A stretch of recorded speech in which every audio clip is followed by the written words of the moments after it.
Assalamualaikum warahmatullahi wabarakatuh. Alhamdulillah kita dapat bertemu kembali dalam pembelajaran PPKN. Untuk pertemuan hari ini, kita akan mempelajari PPKN bab 3, yaitu mengenai perumusan dan pengesahan Undang-Undang Dasar Negara Republik Indonesia tahun 1945. Adapun tujuan pembelajaran yaitu pertama, setelah mempelajari materi ini, peserta didik dapat menjelaskan pengertian konstitusi, menjelaskan proses perumusan Undang-Undang Dasar Negara Republik Indonesia tahun 1945.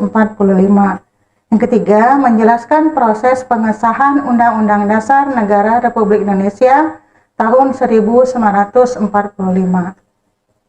Yang keempat, menjelaskan arti penting Undang-Undang Dasar Negara Republik Indonesia tahun 1945.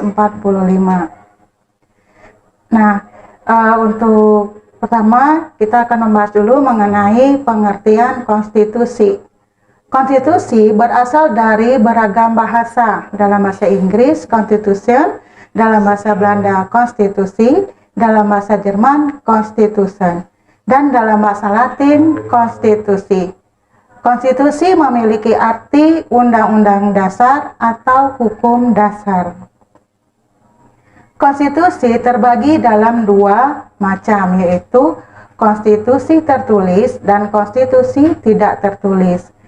Konstitusi tertulis adalah aturan-aturan pokok dasar negara, bangunan negara, dan tata negara yang mengatur peri kehidupan satu bangsa di dalam persekutuan hukum negara. Sedangkan konstitusi tidak tertulis atau konvensi adalah kebiasaan ketatanegaraan yang sering timbul dalam sebuah negara. Dalam negara demokrasi, Undang-Undang Dasar memiliki fungsi, yaitu membatasi kekuasaan pemerintahan agar penyelenggaraan kekuasaan tidak bersifat sewenang-wenang. Negara Indonesia menganut paham konstitusionalisme, sebagaimana ditegaskan dalam Pasal 1 Ayat 2 Undang-Undang Dasar 1945 yang berbunyi, kedaulatan berada di tangan rakyat dan dilaksanakan menurut Undang-Undang Dasar. Ada tanggal-tanggal penting tentang perumusan Undang-Undang Dasar Negara Republik Indonesia tahun 1945. Pertama, pada tanggal 10 Juli 1945, yaitu membahas tentang bentuk negara. Kemudian tanggal 11 Juli 1945 membahas wilayah negara dan persiapan penyusunan dasar dan pembentukan panitia perancang Undang-Undang Dasar. Kemudian pada tanggal 13 Juli 1945 penyampaian hasil rancangan Undang-Undang Dasar. Kemudian pada tanggal 14 Juli 1945 itu membahas tentang pernyataan kemerdekaan.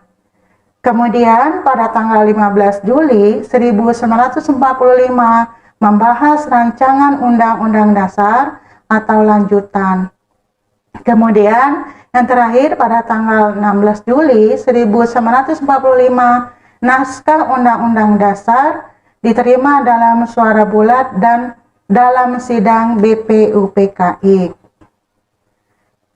Nah, kemudian setelah sidang BPUPKI terakhir pada tanggal 16 Juli 1945, kemudian PPKI itu melakukan sidang pada tanggal 18 Agustus 1945 yang menghasilkan pertama, mengesahkan Undang-Undang Dasar 1945.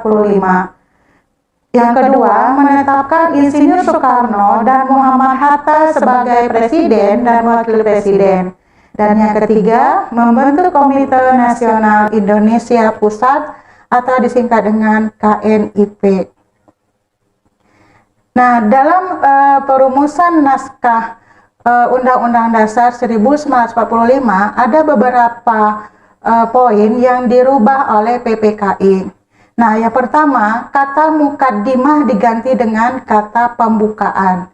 Kemudian yang kedua, sila pertama yaitu ketuhanan dengan kewajiban menjalankan syariat Islam bagi pemeluk-pemeluknya diganti menjadi ketuhanan yang Maha Esa. Kemudian yang ketiga, perubahan pada pasal 6 Undang-Undang Dasar yang berbunyi Presiden ialah orang-orang Indonesia asli yang beragama Islam menjadi Presiden ialah orang-orang Indonesia asli. Kemudian yang terakhir yaitu perubahan pada pasal 28 Undang-Undang Dasar 1945 yang berbunyi negara berdasarkan atas ketuhanan dengan kewajiban menjalankan syariat Islam bagi pemeluk-pemeluknya diganti menjadi pasal 29 Undang-Undang Dasar 1945 yang berbunyi negara berdasarkan atas ketuhanan yang Maha Esa. Nah, untuk pertemuan hari ini Ibu cukupkan sampai di sini. Semoga kita dapat bertemu kembali pada kesempatan berikutnya. Assalamualaikum warahmatullahi wabarakatuh.